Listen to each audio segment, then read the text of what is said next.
Friends, હું doctor Divyata Achekiya, Trimurti IC incharge medical officer Junagadh. આજે હું તમને બ્રેઇન સ્ટ્રોક એટલે કે મગજનો હુમલો, જેને આપણે પેરાલિસિસ, લકવો અથવા તો પક્ષઘાતના નામે ઓળખીએ છીએ. આજે આપણે જાણીશું કે પક્ષઘાતના લક્ષણો શું છે, તે કઈ વ્યક્તિને થાય છે અને તેની સારવાર શું કરાવવી જોઈએ. તો સૌપ્રથમ જાણીએ કે પક્ષઘાતમાં શું ઘટના બને છે. પક્ષઘાતમાં જ્યારે આપણા શરીરમાં મગજને લોહી પહોંચાડતી નળીઓ બ્લોક થઈ જવી અથવા તો નળીઓ તૂટી જવી અથવા તો લીક થઈ જવી, આ કારણોસર દર્દીને પક્ષઘાતનો હુમલો આવે છે. પક્ષઘાતના પ્રકારો કયા છે, તે કેવી રીતના થાય છે? તો પક્ષઘાત મેડિકલ ફિલ્ડમાં અમારી ભાષામાં કહીએ તો બે પ્રકારે થાય છે: ઇસ્કેમિક સ્ટ્રોક અને હેમરેજિક સ્ટ્રોક. ઇસ્કેમિક સ્ટ્રોકમાં દર્દીને મગજમાં લોહી પહોંચાડનારી નળીઓ છે તે બ્લોક થઈ જાય છે, અને હેમરેજિક સ્ટ્રોક એટલે કે મગજમાં લોહી પહોંચાડનારી નળીઓ લીક થઈ જાય છે. હવે કેવા દર્દીઓને પક્ષઘાતનો હુમલો આવી શકે છે? તો કે જે દર્દીઓને હાઇપરટેન્શન એટલે કે લોહીનું ઊંચું દબાણ રહેતું હોય છે, ઓબેસિટી એટલે કે મેદેસ્વીપણું હોય છે, તેમજ બેથાળું લાઇફસ્ટાઇલ, પછી જે લોકો ઓઇલી જંક ફૂડ અથવા તો ફાસ્ટ ફૂડનું સેવન વધારે કરતા હોય છે, જે લોકો વ્યસનોના બંધાણી હોય છે, આ કેસમાં દર્દીને પક્ષઘાતના હુમલાનું જોખમ વધી જતું હોય છે. હવે ફ્રેન્ડ્સ, આપણે જાણીશું પક્ષઘાતના લક્ષણો.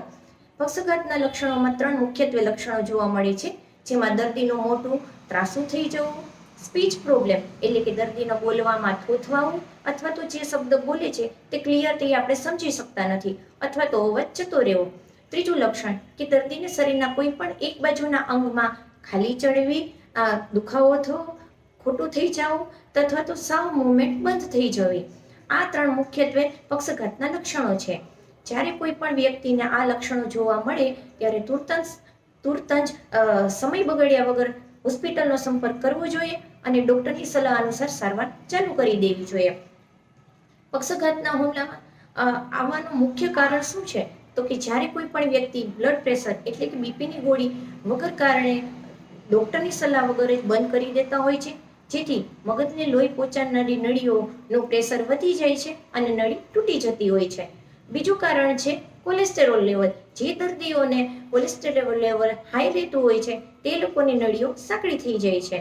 હૃદયરોગના દર્દીને પણ વધારે પક્ષઘાત આવવાના ચાન્સીસ રહે છે. કેવી રીતે? તો ઘણી વખત દર્દીને હૃદયનો હુમલો આવ્યા પછી જ્યારે નળી બ્લોક થઈ ગઈ હોય છે, તે થ્રોમ્બસ, અમારી ભાષામાં જે લોહીનું ગાંઠું છે, તેમાંથી નાના નાના ટુકડા થઈને જો મગજને લોહી પહોંચાડનારી નળીઓમાં પહોંચે તો પણ મગજનો હુમલો આવી જાય છે.